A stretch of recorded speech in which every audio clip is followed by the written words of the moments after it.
Hello and welcome to Skypiea Part 3. I believe this will be our third and final installment of this series. I finished Volume 30, so we're going to go over the last 5 chapters. Once we finish reading through the Skypiea arc and going over it, the second half of this video should be my theories for moving forward. So if you're just interested in that, I will put a timestamp down below. And we will be going through these, attempting to be going through these chapter wrap-ups in my notes quicker than we have been. So Chapter 281, Deathpiea, and the chapter art is Ace's Great Search for Blackbeard, Volume 9, A Little Favor for Saving My Life. So Eneru tells Luffy and Nami that the arc's final act is that of Deathpiea. It will rid this world of despair. Asa is flying Pierre towards the arc. She knows not to get involved between a battle between two warriors. And we see the arc start to form this giant lightning cloud. The Skypians and the Shandorans alike notice it and know they are in imminent danger. As he begins to destroy everything below him, Luffy is enraged. Just because you're the kami doesn't mean you can destroy everything. Luffy decides to get around Eneru's mantra power. He's just going to empty his head and stop thinking while he fights. And he also just starts throwing crazy punches against the wall so that they bounce off and Eneru can't figure out which direction they will be going in. He's getting creative. He's thinking without thinking. Chapter 282, Desire. The chapter art is Ace's Great Search for Blackbeard, Volume 10, Grand Lined Navy Base, G2. Luffy is seeming to beat the poo out of Eneru, and he's not taking it lying down. He continues to get up. To counteract him, Eneru melts the gold around Luffy's arm and forms a giant sphere. And I love that Luffy is mature enough to tell Eneru that it doesn't matter what happens to me. There are more monsters capable of beating you down on the blue sea. I agree with Luffy that Eneru is vastly overthinking his own powers. And Luffy knows that he is still young and beginning this journey, whereas there are more seasoned pirates and warriors down below, people like Mihawk. Asa tries to fly to Luffy and save him as he falls off the ship, but Eneru zaps him. He just loves zapping people. Nami is stuck on the ark with him, and he once again offers her to stay with him. But she says, what's the point? What's the fun of getting everything you desire if you're all by yourself? When is it going to be enough for Eneru? Is he just going to systematically destroy every island once he takes all of their resources that he deems desirable for himself? And then we end the chapter with Kanis looking for Sanji and Usopp, and they are missing. Chapter 283, On the Front Line of Rescuing Love. The chapter art is Ace's Great Search for Blackbeard, Volume 11, Infiltrating the Navy Base. So we flash back to Sanji and Usopp waking up. Of course, Sanji just barely catches a glimpse of Nami on the ark, but he saw her and he knows it's her, so he urgently wakes up Usopp. And I love that as they are racing to save Nami, Sanji tells him, listen Usopp, if it's for Nami, I'm okay with you sacrificing yourself. Robin is carrying Chopper and Zoro up the giant jack, and all of the Shandians and Skypians are escaping to the White Sea. I love the visual of Luffy on the rubble and holding up the giant ball that is attached to his arm. He looks like Atlas, shrugging with the world on his shoulders. And then Nami and Usopp continue to put up a good fight against Eneru. Chapter 284, Sorry. Again, Usopp and Nami are doing their best. They are utilizing their strengths. Nami is using her weather baton, Usopp is using his exploding stars, and Nami even breaks out the waver. Sanji manages to jam the gears and save the day out of nowhere. And of course he gets zapped by Eneru again. Chapter 285, Capriccio. Chapter art is Ace's Great Search for Blackbeard, Volume 12, The Navy's All-You-Can-Eat Buffet. Sanji and Usopp run into Nami. Nami realizes that there is no safe place left in Skypiea and they need to evacuate. But then we find out that Eneru has collected and taken all of the jet dials from his home planet. So even without the gears moving, the ark will fly and Deathpiea will happen. Asa realizes that her homeland that she finally just got to is now going to be destroyed. Her original homeland that she just found, that she returned to, and the home that she's known her whole life, the home that her people, the Shandians, have been living in for the last 400 years. Both of them gone. She begs Luffy for help. Well, she doesn't, but she says Luffy. And that's all you need to say. Robin tells Luffy that he's going after the bell, and Luffy will not hear of it because he wants to ring that bell himself for Mont Blanc. Luffy begins to run up the giant jack with the golden ball still attached to his arm, and then the lightning and destruction of Skypiea begins. And that is the end of Volume 30. I'm heading into Volume 31. I don't know, we might read this whole thing and I'll check in with you at the end. Okay, we are back with Volume 31. I read the whole volume. Chapter 286, The Shandoran Demon. Chapter art, Ace's Great Search for Blackbeard, Volume 13. Heard a disrespectful comment about Whitebeard. Everyone is evacuating Skypiea. They are trying to escape to the White Sea. We see that Amazon is still trying to collect 2 billion X-Duels per person and finding people taking pictures even as the world crumbles around them. Even as the world around crumbles, the government's still trying to charge you. Makes sense. Wiper is watching all of this destruction happen, and he again thinks back to the elder who told him the story of his ancestor, Kelgara. He explains that there was one other reason for wanting to take back their homeland of Shandora, and that is because he had a dear friend named Mont Blanc Noland. Mont Blanc was the captain of an exploration ship from the Lavelle Kingdom, and Wiper is related to Kelgara, the great warrior of Shandora, and he is just taking out ships by himself, no issues. And Mont Blanc is from the North Blue, just like Sanji, which that is new information we just found out about. So the story of Noland is one that's told there, and Sanji was somewhat familiar with it. So chapter 287, Kami Killing. While lost at sea on the Grand Line in the midst of a huge storm, Noland is writing in his notes when he hears a bell. No one else on the ship hears it, but he has them guide the ship, kind of like how when Luffy smelled the meat. It's May 21st, 1122 in the year of Cayenne, and we see the High Priest Pantoria of the Shandorans proclaim, "One more person, then another will die.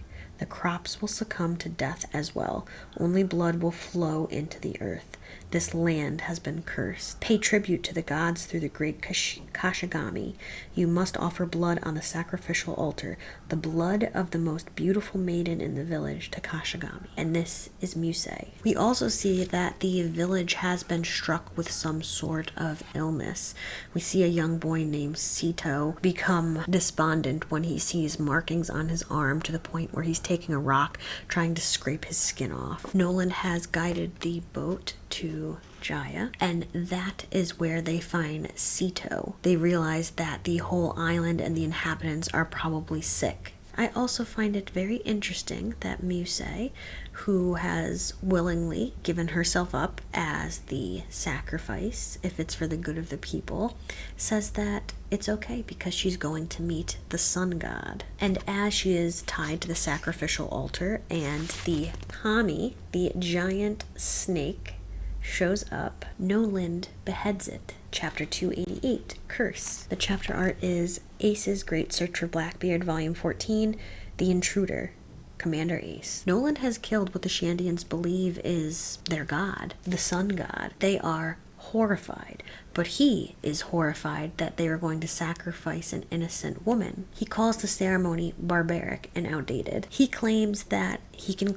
drive this evil spirit out of the village. So in order for a pretty quick stay of execution, they're not giving him much time, his crewmates are imprisoned, and he is given this little window of opportunity to prove himself. I like how they show Kelgara consider the words of Noland and consider the words of the new elder who tells him, "I may not be able to hear the gods as the old Pandori did, but I can hear the words of a wise man." Their village is in danger. If they all die anyways, what does it matter?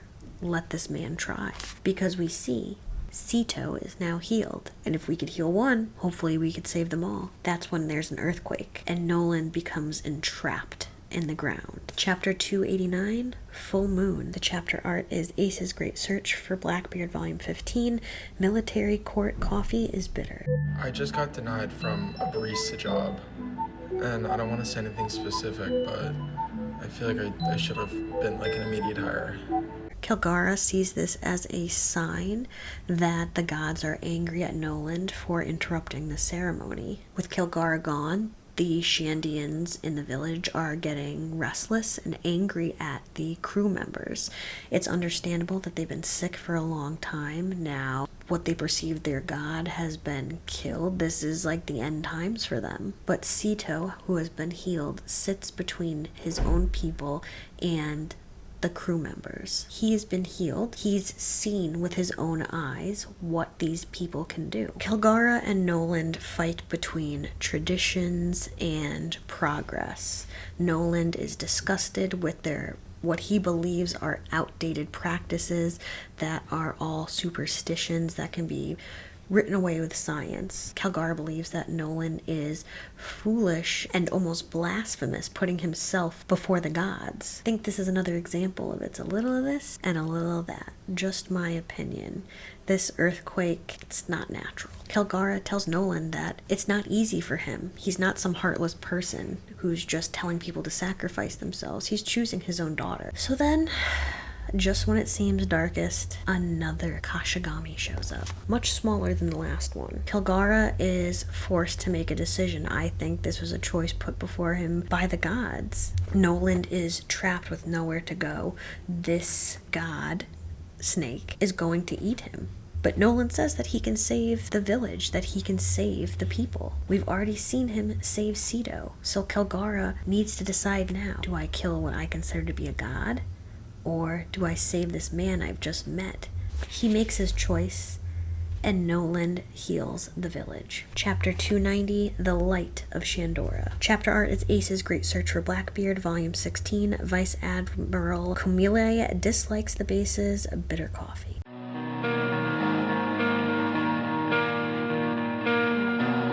Perpetual Snake Machine, Ouroboros. Kilgara made the right decision, and again, I think the gods give him a sign by sending another little snake. Life continues. Nolan and his crew has saved the village. Kilgara and Nolan have become the best of friends. That's when they show Nolan the light of Shandora, the giant bell, which I think it's interesting that the little top pieces on the bell kind of look like the chestnut on top of Nolan's head. The ruins of Shandora are filled with gold, and Kilgara tells Nolan and his crew to take as much as they can carry because they are so grateful to them. And to them, because what is this whole story about? Like, what is treasured to you? What is your dream?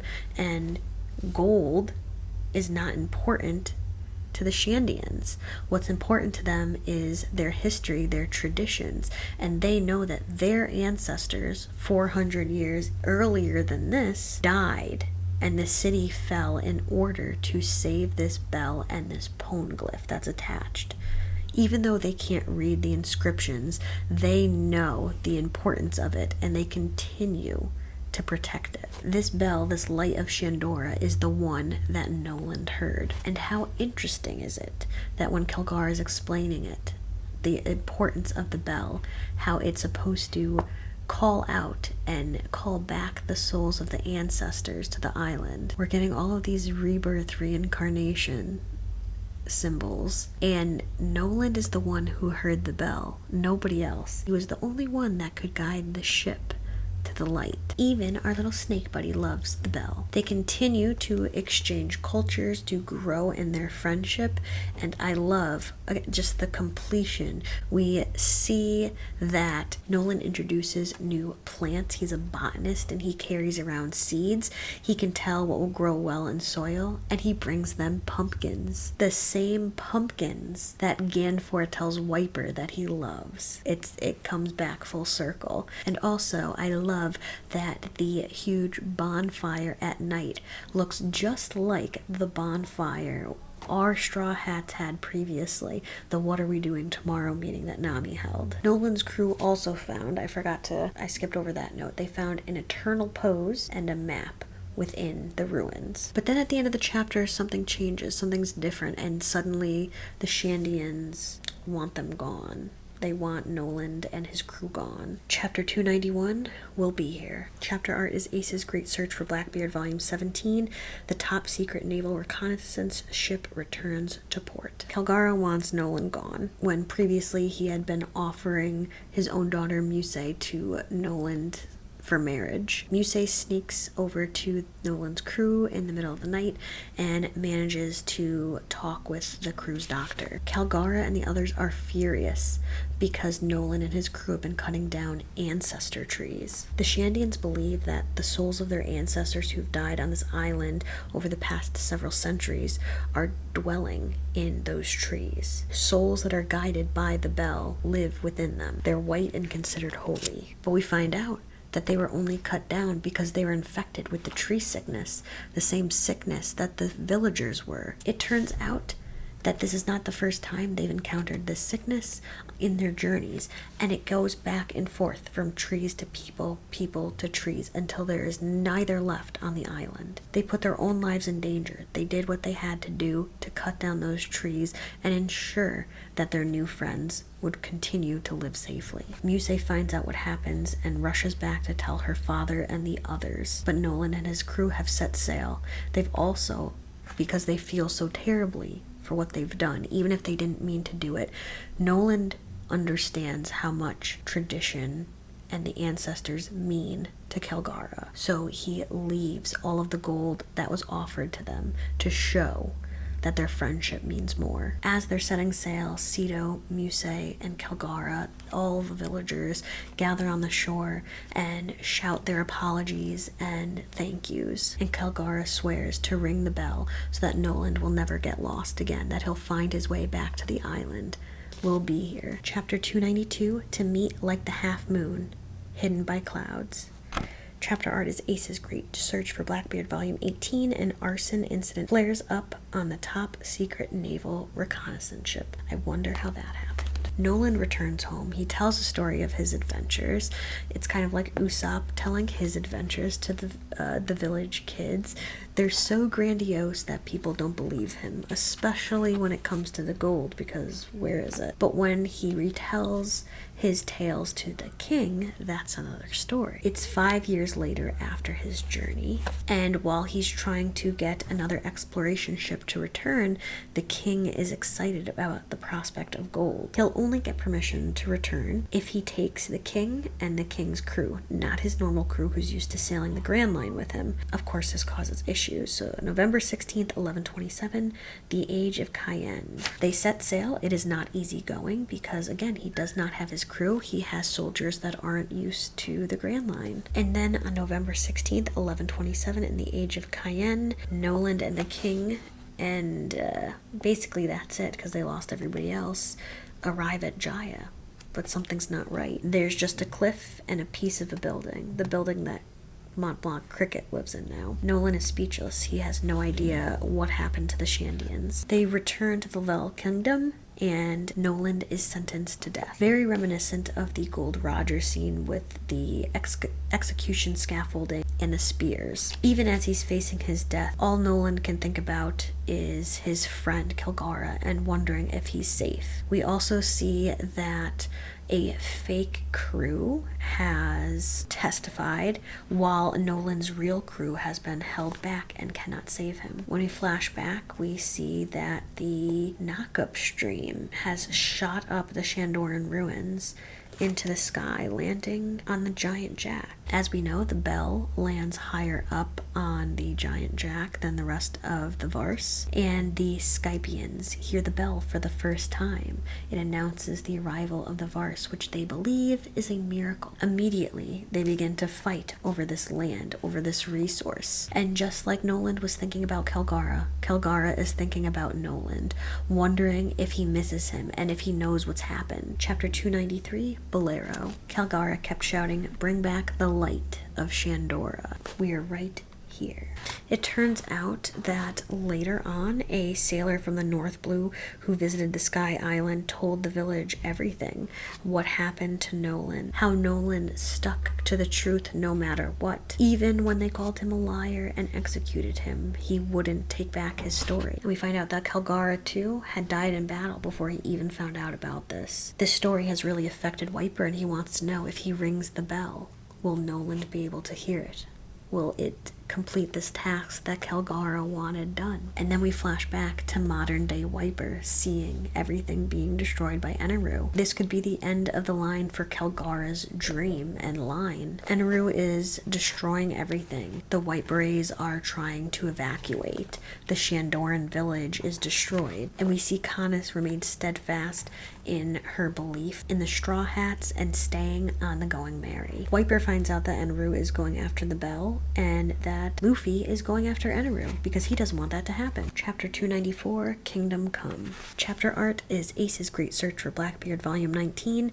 Pirates set fire to the ship out of spite. There'll be trouble if the top secret information burns up. Luffy continues to run up the Giant Jack with the giant golden sphere attached to his arm. Eneru continues trying to zap him down. Eneru is also creating his Kingdom Come, this giant black energy ball over Skypiea. And with one giant blast, Angel Island is gone forever. Luffy is enraged. El Dorado is real. The bell exists and he's going to ring it. Chapter 295, The Giant Jack. Chapter art is Ace's Great Search for Blackbeard, Volume 20. A lone Navy man dives into the inferno. Zoro tells Wiper that nothing is going to stop Luffy, and we already knew that. And it's funny how Eneru sees the bell differently.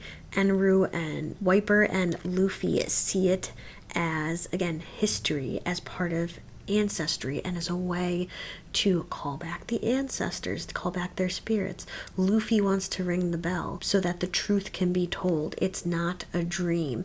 Nolan didn't die in vain. He wasn't a liar. He wants Cricket to hear the bell. But Eneru sees the bell as just gold, and also sees it as, that's the bell that ushered in 400 years of fighting.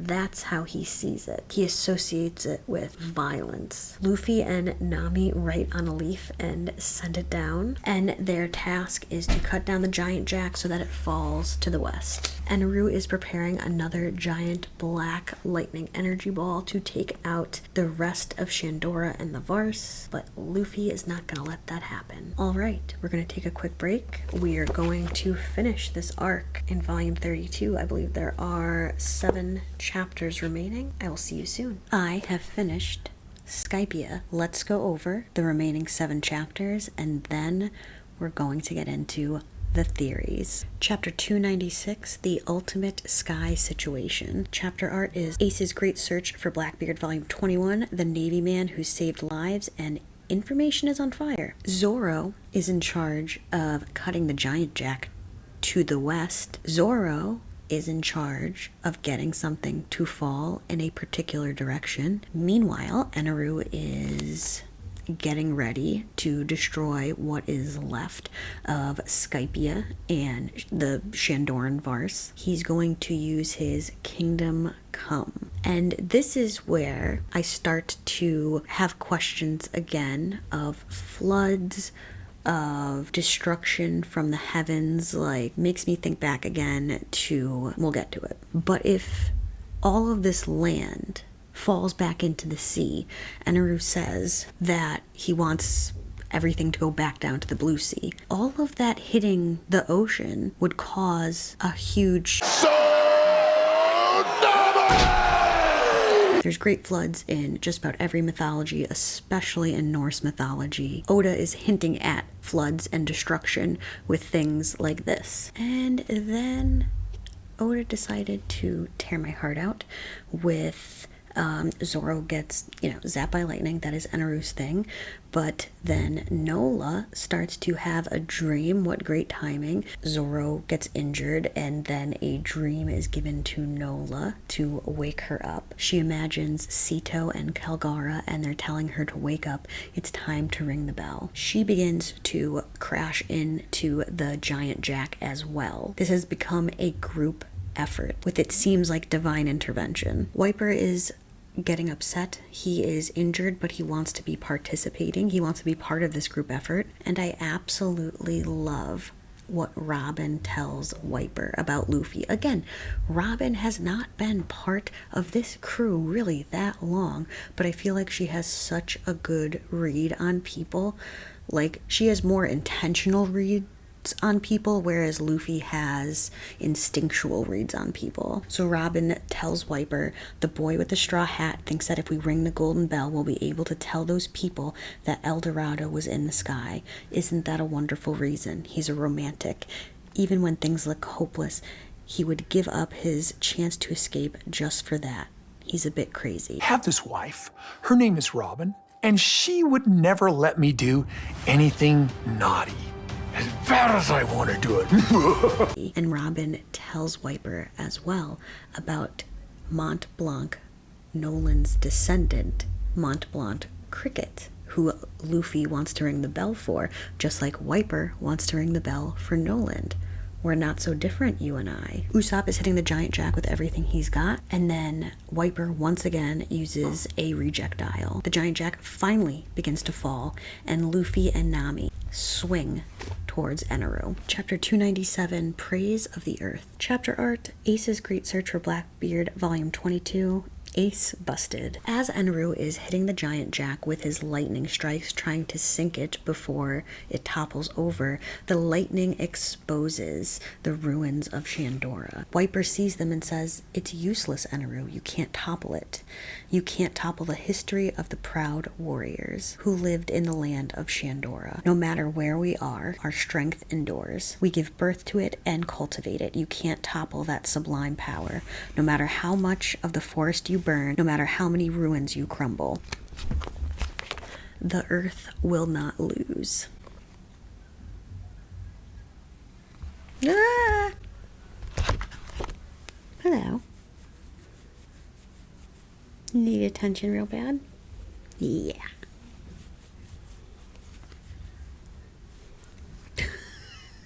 What are you doing?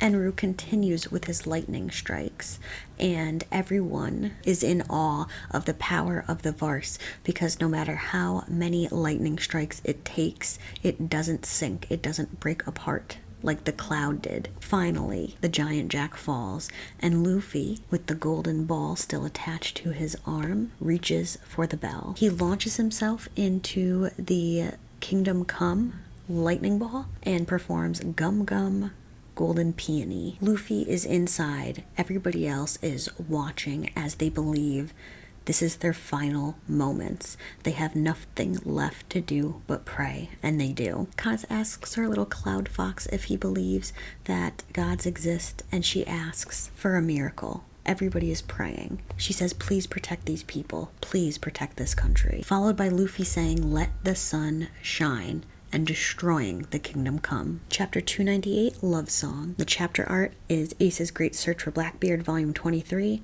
Forgot something. Luffy has discharged, he's destroyed the Kingdom Come, and Wiper screams for him to ring the bell. Ring it, Straw Hat.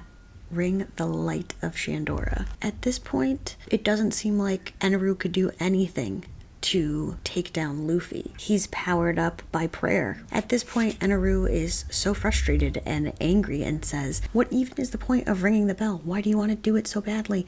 It's just silly superstition. Nothing's going to happen. I am the almighty Kami." Luffy says, "Kami this, almighty that. I told you that doesn't work on me. What good is a god who can't save his people?" Luffy uses Gum Gum Golden Rifle, smashing Eneru and ringing the light of Shandora. He screams that El Dorado is real. It was here the whole time in the clouds, and screams for Cricket to listen. Chapter 299, Fantasia. Chapter art, Ace's Great Search for Blackbeard, Volume 24, Moda's Letter. Everyone can hear the bell ringing, the light of Shandora. It's as beautiful as the stories have told. We see that the shadow of the giants in the sky were actually the warriors of Shandora. Their shadows were being projected onto the mist below. And that's when we see Luffy dancing in the sky. He's done it, and Mont Blanc Cricket heard it. 400 years of embarrassment, 400 years of a curse, and Luffy has lifted it. The ship falls and Aru falls with it. The sound of the bell boasted of the vanished city as the light of Shandora. It declared the end of the fighting with a love song, the song of the island. After being silenced for 400 years, the golden bell fulfilled its promise. Chapter 300, Symphony. The chapter art is Ace's Great Search for Blackbeard, Volume 25, successfully extracted information about Blackbeard. The battle is over. Nola's dancing. The battle is over. Everybody is coming back. Rocky brings Ace's bag of Vars. She's come back. But Wiper is very hurt, and Chopper, our little Chopper, is seeing to his injuries. We're told that using a rejectile even once could kill you, and he's used 4 at this point. Because the Kami ship fell, that was all the gold from Shandora. Robin says gold no longer exists, but she'd rather have those dials anyways because you can't get those on the sea below. Nami, Canis, and Luffy are reunited with the rest of the Straw Hats. And Pagai is alive. The Kami's vassals, some of them made it seems, and they've been freed. And Eneru is headed to Endless Vars, which is the moon. Interesting. And now that Angel Island is destroyed, the Skypians and the Shandorans are now finally living through the dream they never thought possible. They're living together, respecting each other on the Vars. Chapter 301, I Hereby Guide. Chapter art is Ace's Great Search for Blackbeard, Volume 26. The Navy galley vessel comes to buy some milk. And I'm sorry, but this can't be any good. So everyone in the Straw Hats party for days, as they should. Luffy wakes the Straw Hats up to say they're stealing the gold and running in the middle of the night. We're doing a little Irish goodbye. Because it turns out not all the gold is gone. Nola had swallowed a lot of it, including the ruins, because Luffy had been in there and seen it. So the golden bell fell, and the Shandians were able to find it. Robin's disappointed because she thought this was the Poneglyph to end all Poneglyphs. She thought this was what she was searching for. She's really just not too interested in the gold. Usopp trading all of his trinkets like rubber bands for dials is hilarious. And together the Skypians and the Shandorans lift the giant bell. But they can't read the inscription on it. But Robin can. Robin reads, "We are the ones who weave history with the reverberations of the great bell, the ancient weapon that bears the name of the god Poseidon. Its location, ... Robin's very upset. She says it's another weapon, different from the Pluton on Alabasta. Just another weapon. She doesn't want to know information like this. It's not what she looked for. But then she's called back to a different inscription. I hereby guide this document to its end. Pirate Gol D. Roger. And Robin realizes, the Pirate King. It can't be. On Sky Island. How did he know these letters? And Ganfor says, oh, it says Roger there? He came to this place 20 years ago. Robin tells us that there's actually different kinds of poneglyphs. Some that have information, some that show the locations of others. This was an information stone. And Robin says, I hereby guide this document to its end. Guide this document. It can't be. She explains that the Shandorans have fulfilled their promise to protect this bell. She says there's several poneglyphs that hold information scattered throughout the world, and I'm sure by that connecting them and reading them, they'll become the document that fills the blank history for the first time. Connecting them will complete a text, the real poneglyph, which doesn't exist yet. I'm certain that the pirate, Goldie Roger, has delivered this document to its destination. Their ancestors' wish was fulfilled, and peace has been restored, and Luffy happens to be there and has helped all of this happen. And Robin realizes that in order to fulfill this goal of hers, she has to reach the end of the Grand Line. She has to reach Raftel. The Shandorans and Skypians are so grateful to Robin, to Luffy, to the Straw Hats that they're trying to give them one of the gigantic pieces of gold that they have left, which is one of the bars of the Golden Bell. And Ganfor says to Robin, miss that boy with the straw hat. To me, he had the same feel about him Roger once did. Was it only my imagination? And Robin says his name is Monkey D. Luffy.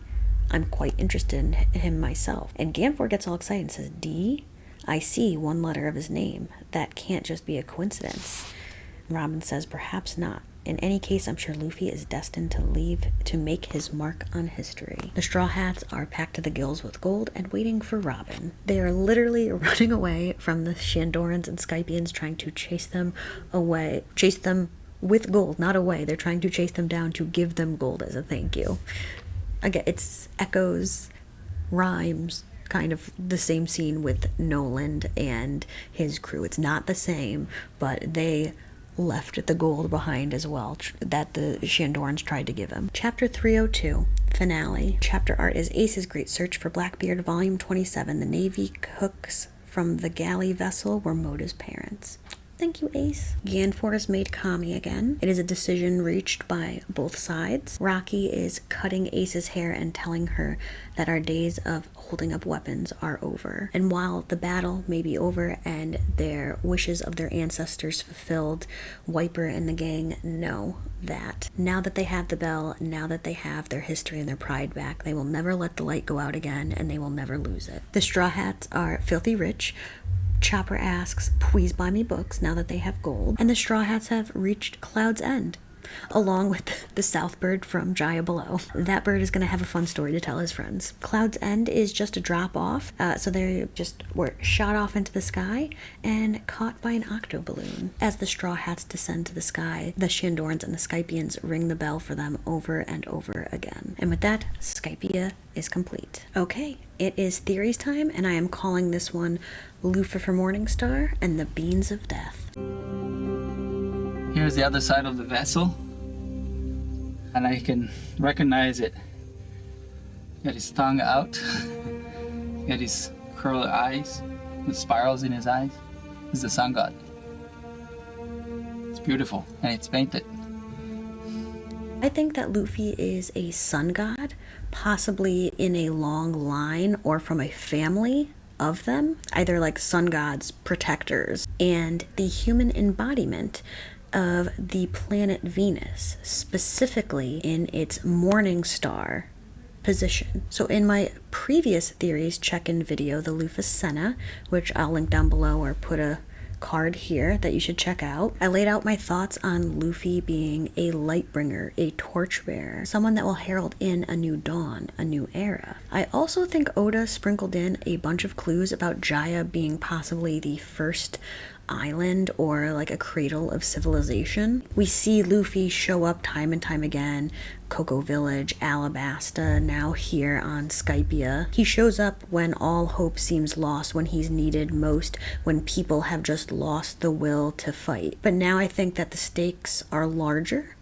They could even be global or universally large. I think that there's some kind of imbalance going on, not just on the islands and within the societies that we're seeing, but like in nature and the world itself. And I think Luffy's going to be the one to kind of clean it all up, set it straight. So the giant jack, that just kept piquing my interest, kept tickling my brain, because why was it there? It was up there before the Vars was shot up into the air. The bell got stuck on it. It was already there. So how's vegetation in the clouds? I mean, obviously the Skypians have to be eating something, but it seemed out of place. And the YouTube algorithm actually blessed me with a video by the Resurrectionist, and it is the true history of Jack and the Beanstalk. So it turns out Jack and the Beanstalk is one of the oldest stories ever told. It's over 5,000 years old. It started amongst the Proto-Indo-Europeans and was passed by word before written word was even invented. The original Jack, in the original iteration of the story, is a trickster character. He trades his family's last cow, which is a symbol of life, produces milk, food, and he trades it for a handful of beans. When he plants the beans, a giant stalk grows and reaches up into the sky. And in many cultures, the afterlife is actually above. Jack climbs the beanstalk, and he has essentially traded life for death. So now on the subject of deadly beans, because I did not realize how frequently they symbolize death. So Pythagoras, the mathematician, hated beans, specifically fava beans. He was also a cult leader because everyone gets one but me, apparently. So fava beans are the oldest cultivated plants. They were domesticated in the Eastern Mediterranean, and they are believed to be the beans that Jack himself planted. Pythagoras forbade his followers, cult members from eating them. He believed that beans contained the souls of the dead, and eating them was similar to cannibalism. Fava plants themselves have hollow stems, so people believed that they reached to Hades, acting as a ladder for human souls. Pythagoras believed that humans and beans originated from the same source. He proved this by growing beans, and after a few weeks he said, hey look, they resemble fetuses, and he proposed that beans are part of this eternal life cycle, human, animal, bean, a constant reincarnation. So also they didn't eat meat. He's like the OG Silicon Valley guy, mathematical whiz with a weird diet and beliefs that he's trying to push on other people, and he hated democracy. Aristotle thought that the Pythagoreans abstained from beans, so there's a bunch of different reasons. Maybe it's a mixture of all of the above, but Aristotle believed that the Pythagoreans didn't eat beans because they abstained from voting. They believed in oligarchy over democracy, and the ancient Greeks used colored beans as a means of voting. Spill the beans actually originates from this voting process. Diogenes said that Pythagoras didn't eat beans because of their gassy nature. One should abstain from fava beans since they are full of wind and take part in the soul, and if one abstains from them, one's stomach will be less noisy and one's dreams will be less oppressive and calmer. Oh, you want to disagree with me? We'll see what my group chat of mentally ill warriors has to say about that. They're gonna have a lot to say, and it's mostly gonna be agreeing with me. They're ready to fight at any moment with their mental illness. They are ready to enable me at any moment. I could say anything, babe. Anything. They're gonna enable me and gas me up, as they should. Also, in ancient Rome, there was a religious festival, Lemuralia. The head of the household would walk around barefoot at midnight, wash his hands, throw black beans over his shoulders while reciting specific incantations. And this was to redeem himself and his family from any malevolent spirits. Benai is Scottish Gaelic for washerwoman, and it's a female spirit in Scottish folklore. It is a type of banshee, and it is regarded as an omen of death and a messenger from the other world. In Japanese folklore, there is the Azuki Arai. It's a phenomenon that involves a mysterious ghostly sound of azuki beans being washed or ground by a body of water. Lots of bean stuff. So Jack steals treasure from the giant. Eventually he's discovered. He climbs back down the beanstalk and he chops it down. He severs the ties between the living and the dead. Jack and the beanstalk is an example of a cultural hero motif. This is a recurring archetype found in mythology or folklore. It's a figure that brings benefits or helps to transform a group of people. Prometheus stole fire from the gods to give to the humans. Maui raised islands from the sea and slowed the sun. Gilgamesh journeyed into the cedar forest to slay Humbaba and cut down the sacred cedar tree. A trickster thief who crosses the line between the mortal and the divine. The giant jack is a symbol of the soul's journey to the afterlife and its return. It's a symbol of regrowth, rebirth, reincarnation. Luffy climbed it again and again, and eventually he and the Straw Hats toppled it together, along with help from Nola and the Shandians. The Straw Hats seem to always conquer death, and even in this arc that wasn't the first example of it. Once the Straw Hats made it to the Emperor Cloud, they reached Heaven's Gate, which I thought was another fun comet Easter egg from Oda. So Heaven's Gate was a cult started in the 1970s by these two weirdos, Doe and T, Marshall Applewhite and Bonnie Nettles. They went on this spiritual journey and just believed themselves to be the two witnesses from the Book of Revelation. Their beliefs were like a little of this, a little of that, and some aliens. They believe that they can turn themselves into immortal beings by leaving this earthly plane and their bodies behind. The body is merely a container. In order to ascend to heaven, their souls would need to be alive aboard a UFO to transfer their consciousness into their next immortal bodies. 39 members, including Marshall Applewhite, believed that there was a UFO spacecraft behind the Hale-Bopp comet, and in order to catch a ride, on March 26, 1997, they were discovered. That's where the joke about tracksuits and Nike trainers, if you ever wondered where that came from. Heaven's Gate, comet, immortal beings. And in Jack's tale, the beanstalk is what's known as an axis mundi, which is Latin for axis of the world. A symbolic representation, center of the universe.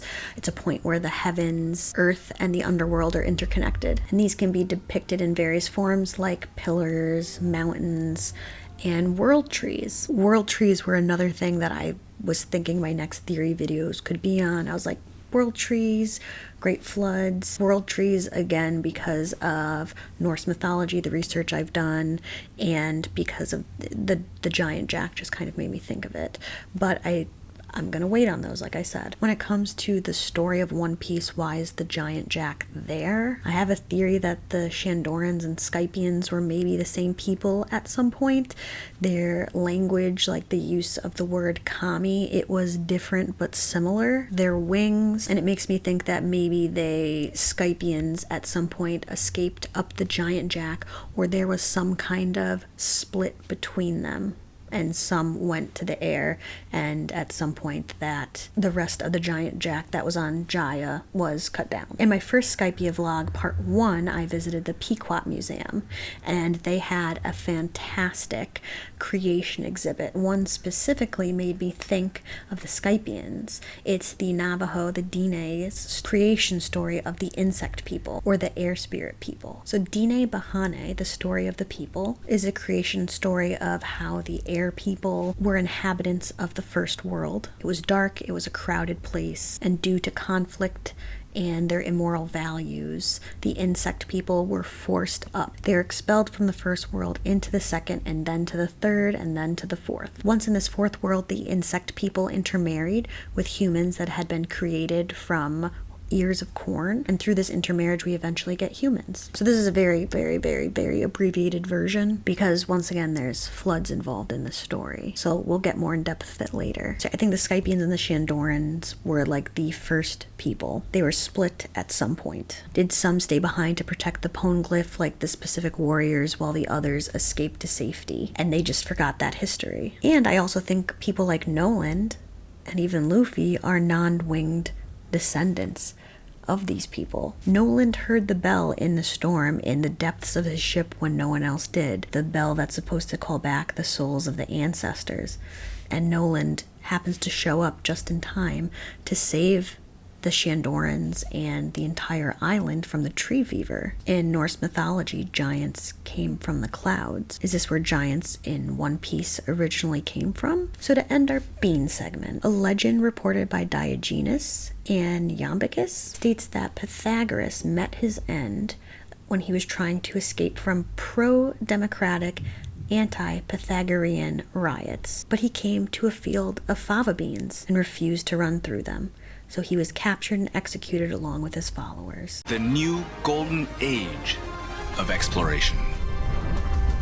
We know their secrets. Based on the architecture and a few other clues, I think that Shandora is heavily based on the Mayan city of Chichen Itza. There's a pyramid, El Castillo, known as the Temple of Kukulkan, feathered serpent deity, Chulala. Kukulkan is known as a creator god. It's associated with bringing rain and winds. They are linked with knowledge, wisdom, and the transmission of sacred knowledge to humanity, as well as the cyclical nature of life, death, and rebirth.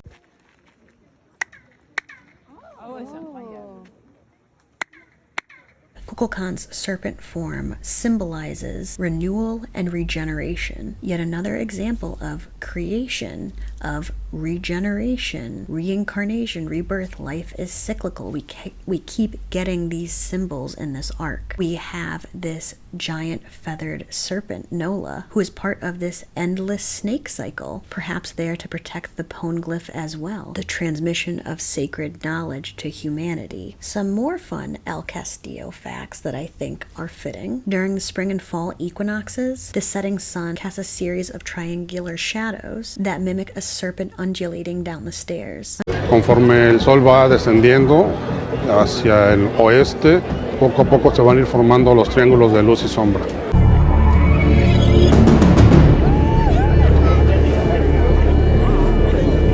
Kukulkan himself had appeared on the face of the earth. The brilliant outline of a serpent's body slithering down the staircase to join his head at the base. For the Maya, this was the ultimate expression of the equinox. Kukulkan had descended to Earth to banish the dry season and bring rain and new life.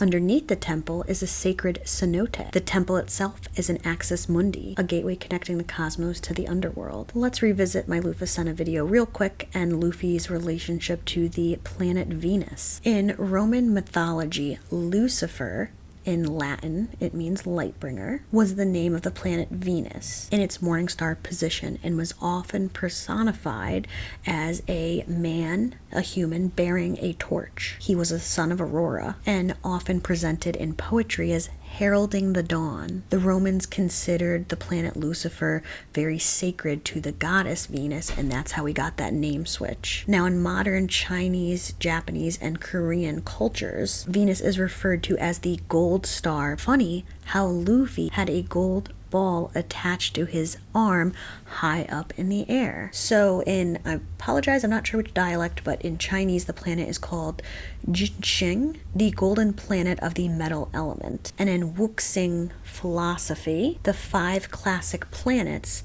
are presented or represented by elements. Venus is represented by metal. And in Shaolin martial arts, there's an extension of Wuxing philosophy that further connects those elements to animal. So Venus is represented by the element metal, and in Shaolin martial arts, the element metal is represented by the animal, the monkey. Cicero, in his philosophical works, like De Natura Decorum, on the nature of the gods, he discusses the planets and their movements. He acknowledges their most marvelous motions and uses them as examples to explore the philosophical ideas about the cosmos and divine order. Specifically, he discusses the wandering stars, the stellae errantes. These planets are Mercury, Venus, Mars, Jupiter, and Saturn. He called them the wandering stars due to their movements appearing erratic, contrasted against the movement of the other planets that the ancients were observing in the sky. To Cicero, the planets' erratic movements raised questions about the universe and divine order and what their relationships were. He writes that, but if Luna is a goddess, then Lucifer, the morning star, also, and the rest of the wandering stars will have to be counted as gods. Furthermore, the Latin poet Ovid, in his 1st century epic Metamorphoses, described Lucifer as ordering the heavens. Ovid writes, Aurora, watchful in the reddening dawn, threw wide her crimson doors and rose-filled halls. The stellae took flight in marshaled order set by Lucifer, who left his station last. Now let's return to the Mayans. Mayans also had stellae, spelled a little different, and these were monuments. Its monuments are covered with mysterious imagery, clues to how the Maya lived and died. René Viel has been studying the site for 40 years. The idea was that all these writings were related to calendar and religion. You know, in archaeology, when there is something we cannot understand, we say it's religious. What secrets are locked inside this mysterious code? Usually found in the larger cities. They are tall, carved stone monuments, often found with altars. Their exact functions aren't completely understood, but they are used to mark locations, commemorate events and rulers, and even used as forms of communication, or in some documentaries I saw they were used like propaganda. But to me, these seem to inspire the poneglyphs. But the poneglyphs themselves, even while we may be in what is the oldest civilization in the One Piece world, Shandora, the Shandorans themselves, on the bell, the writing is different, perhaps even older than what they're used to.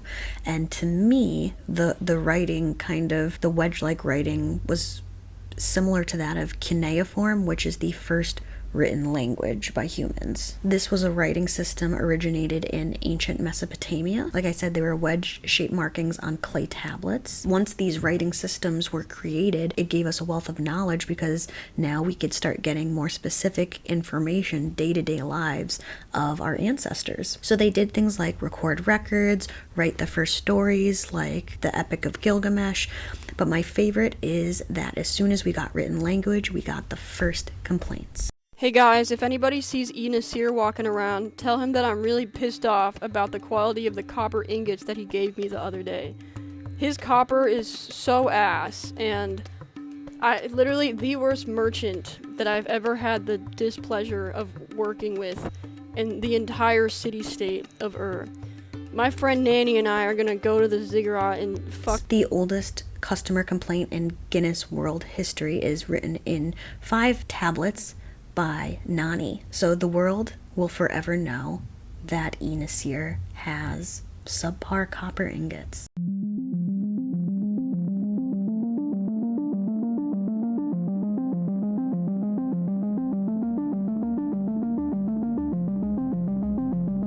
So back to the Mayans and Venus. Venus was the celestial center of the universe to the Mayans. They incorporated its movements into their everyday lives, into their religions, into their calendars, into their city planning, and even into their warfare. Venus, the planet, follows a synodic cycle. It seems to disappear for several days and then reappear on the other side of the sun. And for this reason, many cultures thought that Venus was actually 2 planets and gave it 2 different names like the Morningstar and Evening Star. So my current conspiracy theory is that Luffy is our Morningstar, our torchbearer, and I think that it is possibly Blackbeard who is our Evening Star. Their interaction in Jaya has left me wondering a lot. It was just so interesting how they were they were same but opposite. And what did it mean when Luffy said it's not the same guy?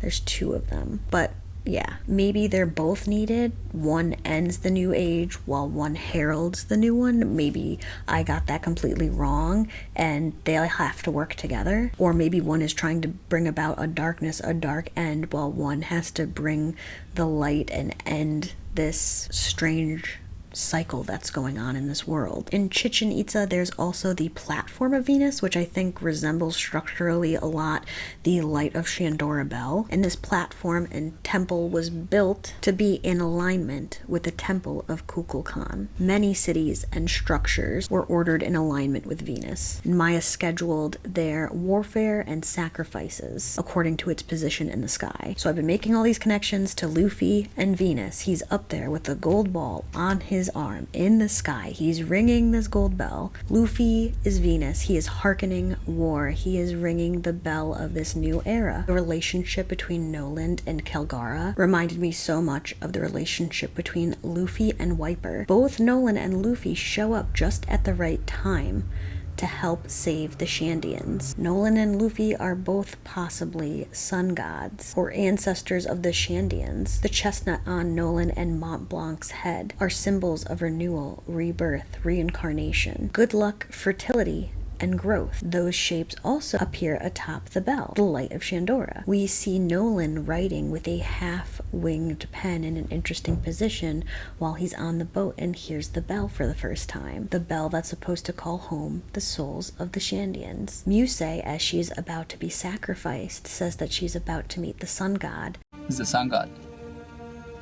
When Noland appears, Noland travels the Grand Line, studying botany, but sticking his nose into everything. So he's traveling the Grand Line with a purpose and always getting involved. Crossed spears in volume 31 reminded me of the crossed spears behind Gold Roger in the very first scene. At the very beginning of this story, the young Wiper asking if Noland would be able to hear the bell, and Luffy screaming, wondering if Mont Blanc Cricket could hear the bell. So I still have a lot of questions.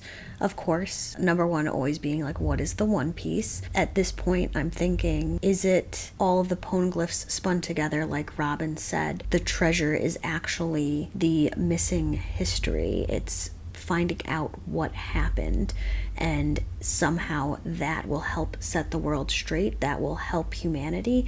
And by saying it's this large treasure on the Grand Line, it's calling all of the pirates, it's calling everyone there to search for it. But this possible treasure that's most likely to people a rumor. Maybe it's just called this treasure so that the world government doesn't know what it actually is. Or maybe it's also still Luffy. Gold Roger somehow is responsible for Luffy, is responsible for setting things up as they seem to be unraveling. Other questions I have. What happened to Pythagoras to make him hate beans so much?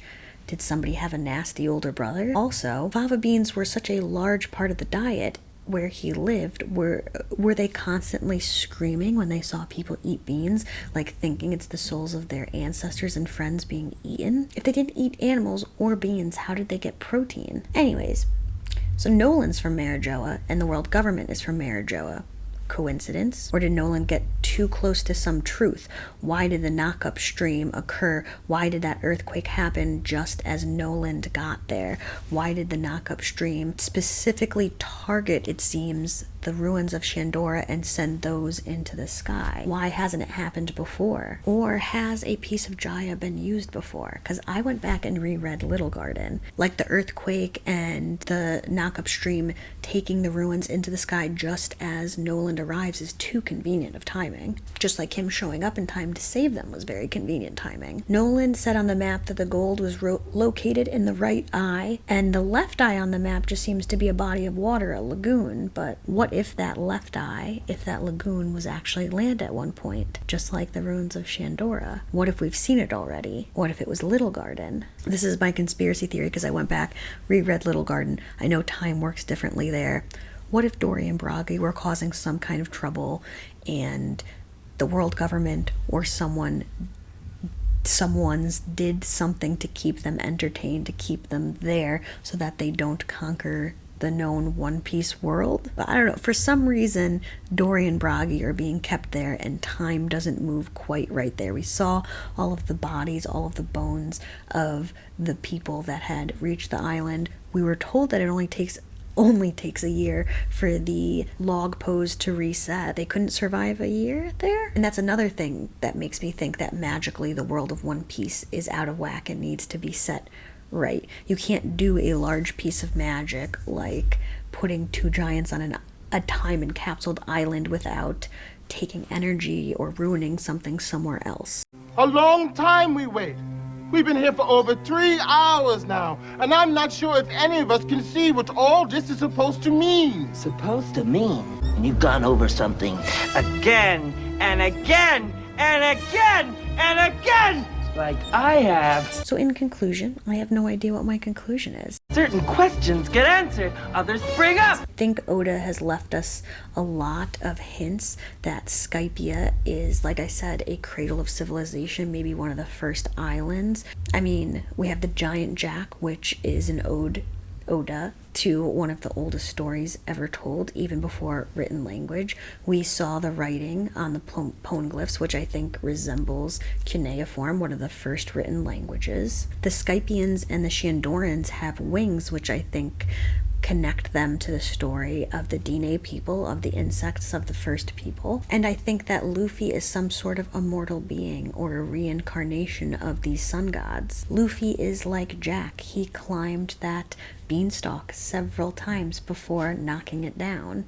He conquered death. We went through Heaven's Gate and returned. We entered Skypiea crossing through Heaven's Gate. Comet, death, resurrection. Shandora is based on Chichen Itza due to the architecture, its relationship to the serpent, to the feathered deity Kukulkan, Chulala, and its relationship with the planet Venus, our Luffy. Again, Luffy appears high in the air with a gold ball attached to his arm. He is literally the planet Venus above the One Piece world, calling the world to war. But with Luffy, it won't be a war to end all. It will be a war to rebirth all. It will be a war of renewal, of Luffy being this torchbearer to carry us forward from the age of piracy into the age of what? And maybe his battle with Blackbeard will decide that next era. Okay,